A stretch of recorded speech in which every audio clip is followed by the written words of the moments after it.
do when you're buying a diamond is you should spend your money where it makes sense. Yes. But most importantly, you should save your money where it makes sense. Okay. And that's the color clarity part, in your opinion, like That's the way the you color do it. and clarity Okay. side of things. And okay, so how can we mask mediocre to lower color and clarity? Right.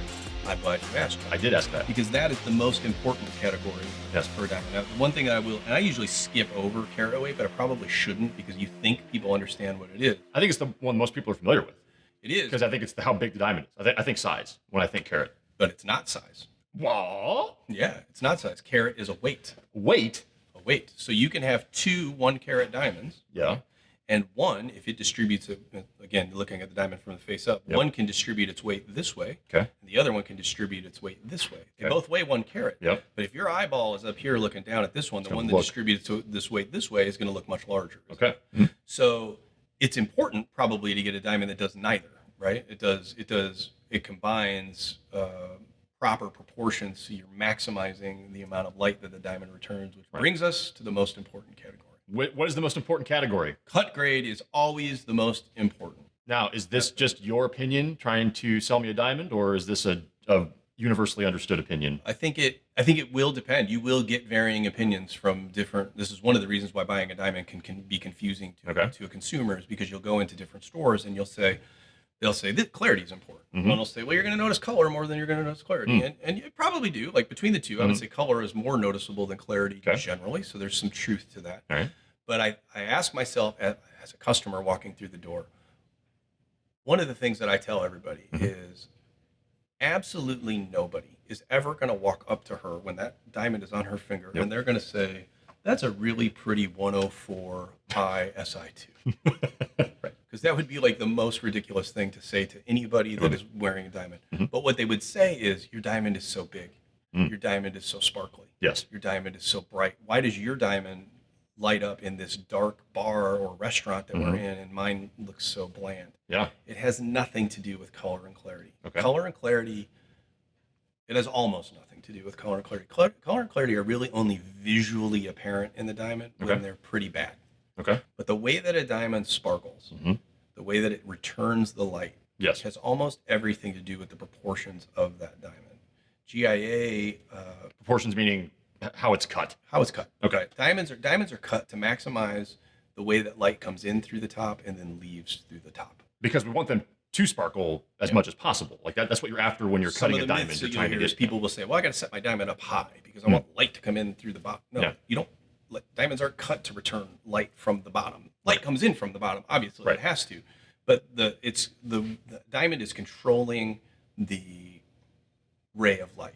It's controlling it. It's bouncing it off one angle onto the other, and it's like playing a game of pool, right? If you're going to make your shot in a game of pool, you got to hit the ball off the bumper at exactly the right angle. So when you're cutting a diamond, you're cutting it because you want the light to do a specific thing. You're controlling what the light does. Right. Yeah. Yep.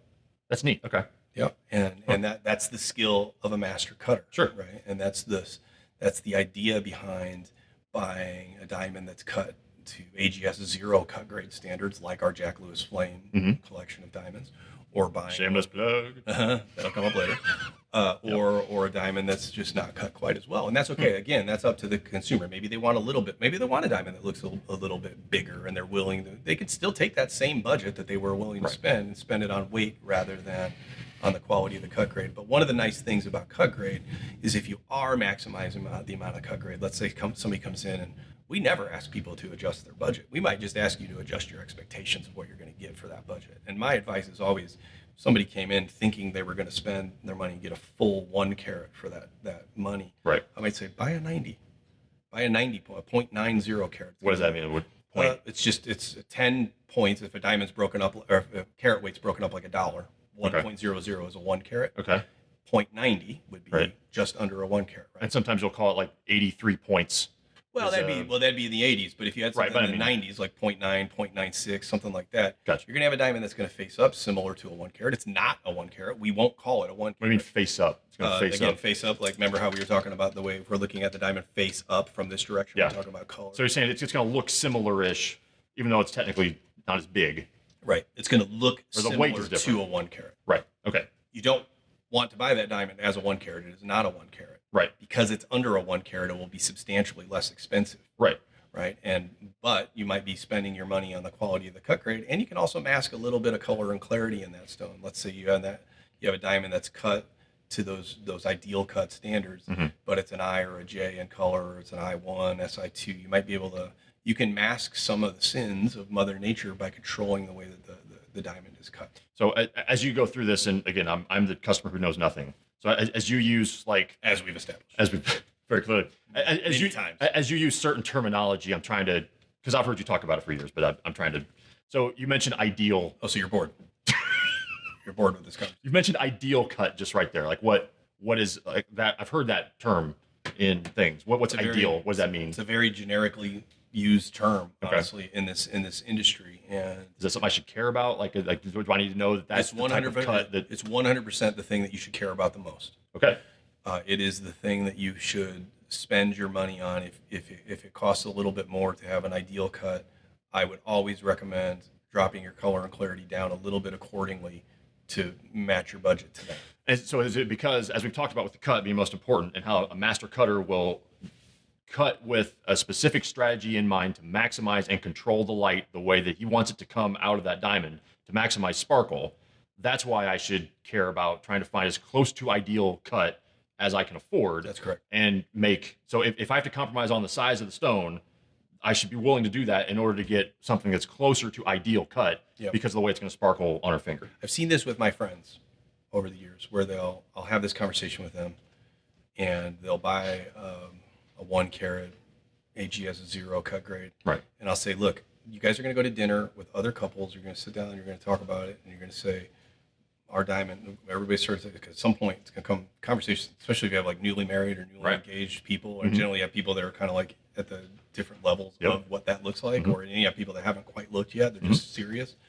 And at some point they start taking their diamonds around, passing them around the table. And if you're at a dimly lit restaurant or bar here in town or wherever you are, customers will call me like, man, you told me it was going to happen. Ours is the only one that looked amazing in this bar light. And this is why a diamond that is cut to perfection will take whatever light is in the room, whatever light, even if it's low, whatever light it can get its table on, Like whatever light enters the thing, it's going to scream it back out across to you, as opposed to a diamond in a bright room that's not cut well, that's right under your nose, it just kind of sits there. That's the difference. Because that would be my question is, okay, this and again, at that table, not once did I say anybody's like, oh, mine's a JSI2. Exactly. And, you're telling me that this should be the most important. I guess my question as the customer would be, how much is this going to be noticeable? Like, what's the naked eye difference? Like, am I really going to be able to tell if I really prioritize cut and that's what I'm putting most of the money into? Am I going to be able to notice that when she's out in the open? And it sounds like yes. I mean, it sounds like you're saying you will notice that. Yeah, these little differences. And let's look, because we have a device here that I can show you when you're buying. What am I paying for? Right. Here's these subtle nuances. Does 1/100 of a millimeter one way or another with the way that the facets align on the diamond, or sort of the angles that are on the top of the stone? Right. Does that matter? Yes, it 100% matters. You're dealing with light. So like these nuances and the way that the light is reflected and refracted on the inside of the diamond, it all matters. It all affects the beauty of the diamond. If I'm coming in here and I've heard you say all those things, I'm thinking now that what I want to make sure I prioritize if I'm buying a diamond, there's probably 3 things. I want to make sure she loves it. So that's most important. Well, right. I mean, I think that's my biggest fear as a customer is that I'm going to get something she doesn't like. Right. That I'm going to somehow drop the ball. I'm going to fail. I'm going to somehow not get something that is correct.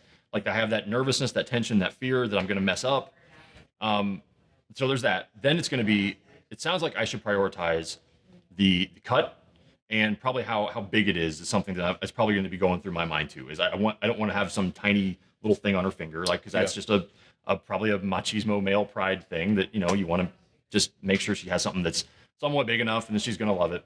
But it sounds like what you're saying though is that if I prioritize cut, almost no matter how big it is, she's going to love it because that's what's going to make it sparkle. That's right. So much, no matter where she's at. I always say, and that's probably what's going to put the smiles on faces and make her feel really happy about it. Is again, no matter how big it is, if it's cut perfectly or well, that's what's going to make the difference. I always say, like with a Jack Lewis Flame or with any AGS 0 grade and Forever Mark diamonds too, whatever. If you adjust your budget accordingly. Right. Whatever that diamond may lack in weight compared to another diamond that you're looking at of a similar budget, Yeah. whatever the smaller diamond will lack in what I call, in weight, it'll make up for in what I call presence. Okay. Because that diamond, instead of just sparkling in some parts of the diamond, the whole thing is bright and sparkly. Is that a technical term too, or is that just like a Carter term? Just Carter made it up. Presence. I like it. Presence is we talk about it, but it makes sense, right? It describes it very well. It's Right. It's that diamond sparkles from edge to edge. That's presence to me, right? Sure. Instead of one that's dead in areas.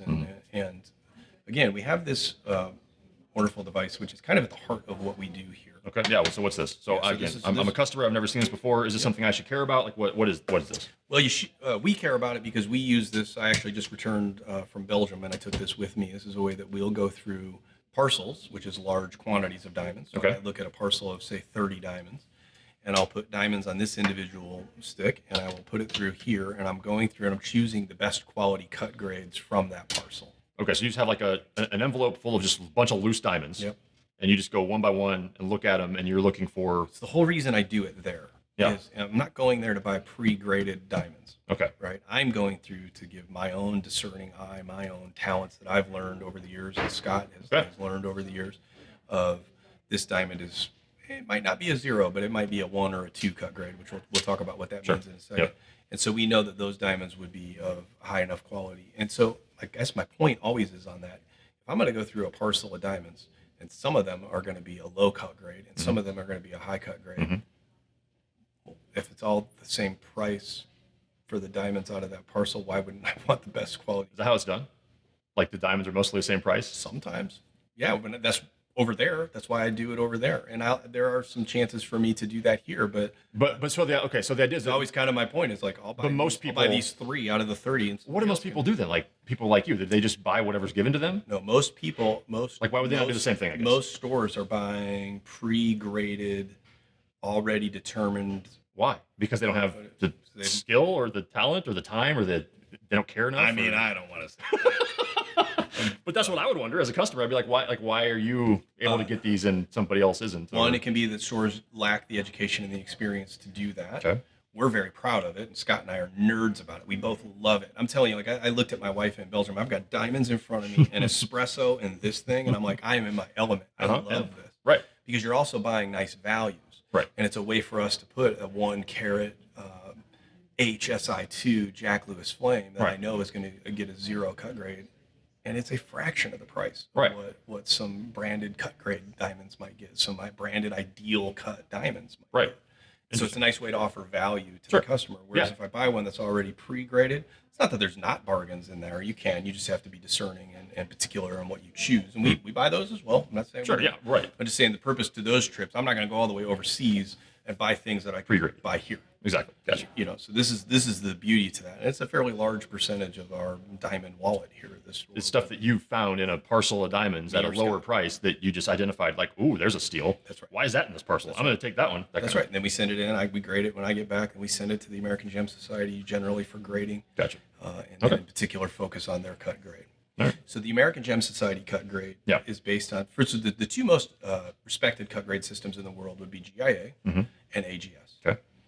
Full disclosure, as you know, because I'm president of the American Gem Society. Yes, I have. So I am biased that way, not just because of my time on the AGS board, but also their cut grade system is really considered to be the best in the world. Why is it the best in the world? Ask me that, Josh. Why is it the best in the world? It is considered to be the best in the world because until AGS did their cut grade system in the 90s, remember all the nomenclature? We just spent so much time talking about color. So much time. Everything else, so much time. It's all right. You'll edit it all out. just meant to make you look good. So we spent so much time talking about those things, but there was no cut grade language to be used until AGS came up with their cut Which seems strange because you've made the case compellingly that it's the most important thing. So we always knew it was the most important thing. It wasn't that we didn't know about it because there was a mathematician, he was a mathematician diamond cutter named Tolkowski around the turn of the century, that using sheer mathematics, he came up with the proper proportions that an ideal cut diamond should be cut to. Okay. Nowadays, you fast forward 100 years, and using computers and ray tracing technology, you can actually trace a ray of light inside of a diamond. Yeah. They've proven he was within percentage points. Really? Correct. Just using sheer math, right? And so what AGS's system has done is they've fast forwarded that even more. So now I can be on the phone and I can say, I need a 0 cut grade. Right. 0 on a scale of 0 to 10. 0 is the best. So 0 is ideal. 10 is the lowest. 0 is ideal. 0 is ideal. Okay, so that's equivalent terminology. Okay. Yep. And GIA's system would go excellent, very good, good, fair, and poor. They have 5 cut grades. AGS has 11. Okay. So the 0 in AGS, because there's more cut grades, is more specific than saying just a diamond is an excellent cut grade. And it's not just GIA. There's other grading laboratories. Sure. For sure, if you're going to buy a diamond, it's going to be graded by one of those 2 laboratories. You want it to be done by GIA or AGS. Definitely the best. We prefer, for the most part, since we're selling strictly on cut grade, we prefer the more specific cut grade of AGS, right? But they're both very credible, very so that makes sense. So reports. I never thought about that before. So because you are of the opinion that cut grade is the most important, it makes sense why you would want to choose the system that has the best cut grade. Right. Like not because the other one's bad, like you said, but it's because it's more specific to what you're believe is the most important part of the diamond. Correct. Okay. Right. Yeah. And so what we'll do is we can show you, right? I can just, and it's not just holding a diamond across the room saying, hey, this one's bright. What do you think of it? Right. It also is taking this device, which was created by the American Gem Society to show you the perfection of cut grade from one diamond to another. Okay. Right. And so what you do is take a diamond in here. What this thing is showing you a couple of things, but it's showing you, number one, what light. Diamonds are cut to maximize the amount of, I remember we said earlier, the amount of light that a diamond returns. We know that the brightest light that a diamond returns comes from around this angle. Okay. If I'm the diamond, it's coming from this angle above me. Right. It's also returning light from the outer perimeter. Okay. And the brighter light is going to look under here, it's going to look red. And on the outer periphery, it's going to be green. Right. And then blue light, which is going to be usually light that you're blocking when you're looking over it, is going to be reflected more, and that's more overhead light, right? So it goes blue overhead. It looks pink when you look at this cone on the camera, but it actually under here will look red, and then green from the outer edges. So if I show you an average cut diamond, actually this is probably maybe even a little bit above average under this filtered light. I just looked down in there. Just look down in there. Okay. Looks pretty cool, right? That's just an average diamond cut under filter light. This is from our Jack Lewis Spark collection. And we can show this again. We can put this on screen, kind of what we're looking at. But it's very multicolored. It almost looks like a heat map. Like it's very just oversaturated. Heat map is a great way to think about it. Lots of reds and blues, and it definitely doesn't look like a white diamond. It looks like on purpose you've tried to just make all different colors to show me what. That's showing you the quality of the cut grade. Okay. How symmetrical the diamond is. Gotcha. And what I want you to do now that I'm putting something from our Jack Lewis Flame collection underneath. Okay. The asset device. Mm-hmm. When you're doing this for a customer at the counter, is to show them the difference in cut grade. In cut is very noticeable, and this is a way to tell that. This device's machine. This is showing you. I can take the diamond and hold it across the room and show you what it looks like in the dark. Right. And a properly cut diamond should always look pretty amazing in the dark. Yeah. They get shadows. Right. And these do. These both will really. One is from our Jack Lewis Spark collection, so it's probably this particular one. I think is about a 4 cut grade. Right? Okay. And then this diamond is from our Jack Lewis Flame collection. Okay. Oh yeah. Much more symmetrical. Yeah, and what's funny is, so I'm showing this. Well, everybody that sees this for the first time, everybody just says what you just said. They say, "Oh yeah," or "Oh wow." Right. And you have seen this before. Yeah, I know. But even you still say it every time, right? Because it's so immediately noticeable. If you drew a line, my favorite part about this, because you can get into the details of what the thing actually does, or you can just say, if I drew a line in between across that stone from one side to another, I completely bisect that diamond in two. Right. The symmetry on that thing is perfect. Yep. There's nothing's ever cut perfect, but it's as close as you can achieve with something that's cut by hand. Right. And so those subtle differences, both those diamonds weigh 1 carat. Okay. One is 104. The flame is 104, and the spark is 101. Now, there's a significant difference of price between those two diamonds. Okay. The flame is $2,500 more expensive than the spark. Okay. So again, when you're looking at them, right, and I'll say to a client, does that look like $2,500 worth of difference to you? And if it does, that's great. Right. Yeah. Maybe it's not a leading question. That's for the client to determine. Sure. It's for them to spend their money where it makes most sense to them, and as long as they have something that lives on their finger for the rest of their lives that they look down and that they're happy on. I've noticed you're doing these only with round shaped diamonds. Typically, the cutting standards apply mostly to rounds. It's easier. It's easier to apply to rounds. Yes, you can have ideal cut square diamonds. You can have ideal cut cushions. But if I know that she wants something that is a different shaped diamond, is that going to change much of what we've talked about here today, or is that? It'll be a conversation for another episode of this for sure to talk about fancies. Gotcha. Okay. All of this sounds great. Doesn't it all ultimately, when you're with the customer at the counter, come down to cost? Yes. I mean, don't they inevitably say, I may agree with everything you've said, Carter, and you've sold me I should value cut, but I've only got X dollars to spend, and so wasn't it almost a waste of time that you spent all this time to talk to me about it when all I've got is X dollars? Like, how do you eventually pivot to get to that? No, because you spend those X dollars in a different way. Okay. Not once did I ever say adjust your budget. That's true. What I said was once reality of what these things mean, adjusting your expectations before you actually looked at diamonds. Right. Now you have the facts. Right. You know, this is what it looks like. Everybody walks through that front door of my store and they say, I have this much money to spend. Mm-hmm. Great. Mm-hmm.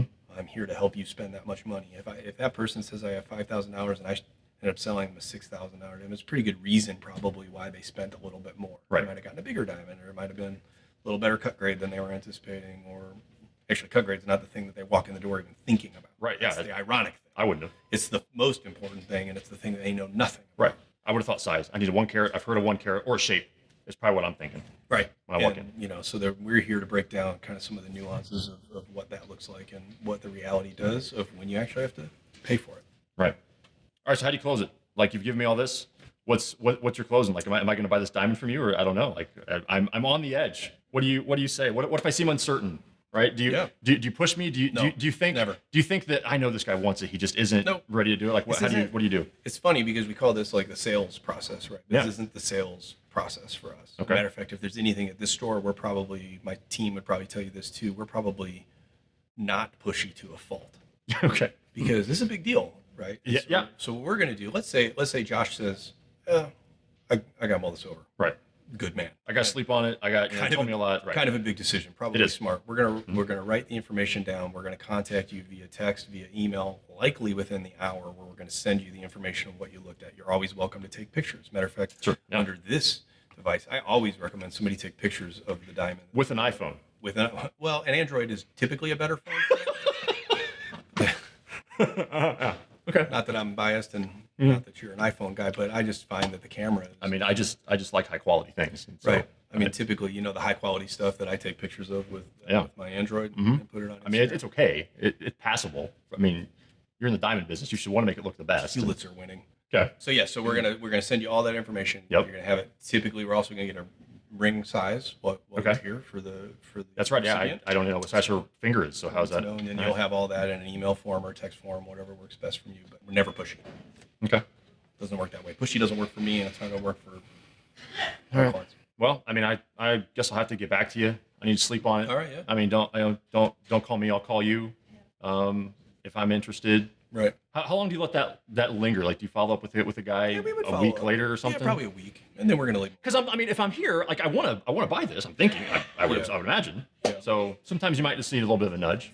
In, Yeah, in the form of a follow up, maybe. Sometimes it'll be something super low key. It's typically for us. We have text messaging is. I mean, right? That's how we. That's all right. live. Nobody wants to answer. Nobody wants to listen to a voicemail.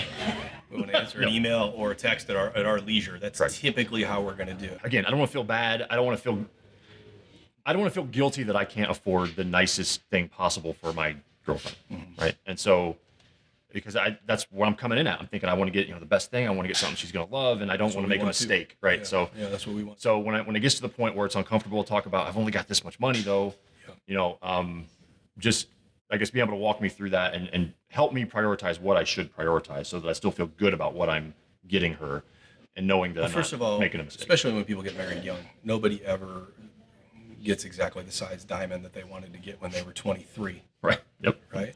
That's really there's no reason to worry and be scared about that. We're here to help you walk through that. We're going to, as far as the individual diamond goes, there's no mistake as far as that goes. Because let's say you went out on a limb and assumed that she liked princess cut and she really wanted a round, probably not going to be a problem. We'll swap that out, and we've done that over the years. It's so rare though. Yeah. Generally, when somebody walks through the door, they're not concerned about it. They kind of know what it is that she wants the ring style to be, what the center stone's going to be, roughly Yeah. the weight. what determines budget and things like that is up to the person paying for it, Right. obviously. So, Well, and I mean, we do ring cam around here where we'll have, the camera in the box and some people will record it. And one of the most common questions that we hear the proposer ask in those videos eventually, once they've done it, is, do you like it? do you like it? Yeah. And I want to keep returning to that because like that's where I think the customer's heart is when they're But standing isn't it here. funny? It's- Like one thing they all have in common, all the videos over the years, is the person receiving it. That thought doesn't even dawn on them 100%. until the person asks. that's right. That's where I was going. And they're like, that's and then they look at them and they're like, "Of course I do." right. It has nothing to do. 100%. Yeah. Yep. And that's kind of where I wanted to go with that is Yeah. that Oh, sorry, I didn't mean to step on your line. no, but for all the we're on the same page because we know Yeah. like for all the hesitation and fear that you might feel coming into a place like this about not wanting to make a mistake and not wanting to buy the wrong thing and I've only got this much money and she's gonna we like to say she's gonna love it forever because she's gonna love you forever. Right. And that's the thing that we just see time and time again when people propose and they ask that question, do you like it?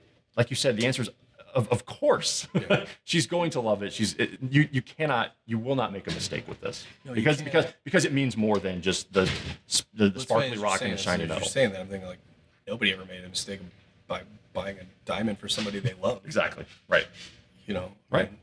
ultimately, it's a complex purchase because we just spent a good deal of time talking about all that Sure. goes into determining the value of a diamond. But Right. the actual gift of giving it is fairly simple. Yeah. Like everybody walks through that door with the same idea. I love someone and I want to show that person I love them and I probably want to spend the rest of my life with them is typically why they're here. Yep. And what does that look like? That shouldn't be anything other than a good day. That's the ultimate. I'm sold. All right. Be right back with the Final Facet.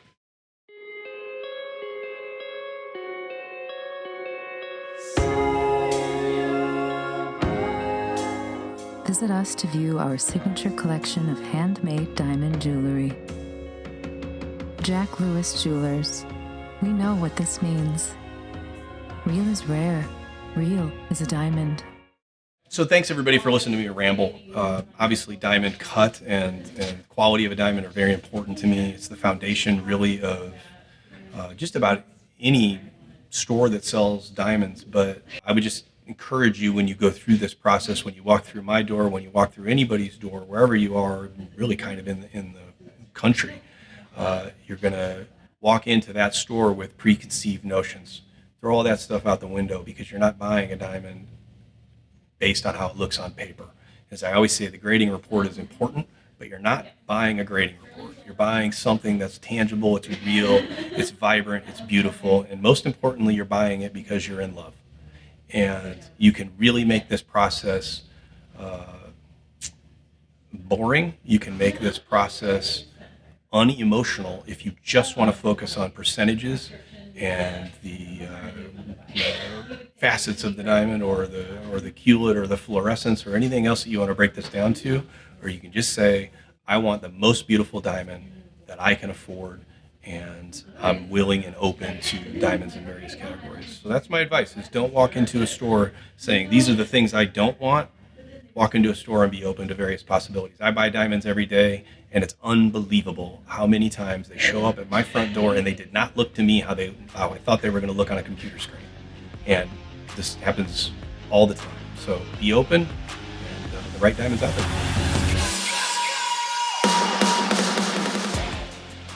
Hey there. Thanks for watching us talk to each other. Since you're still here, you should just subscribe. We're reimagining the Jack Lewis Jewelers YouTube channel, so come on this journey with us. Subscribe, hit the notification bell so you don't miss anything. So do it, and thank you.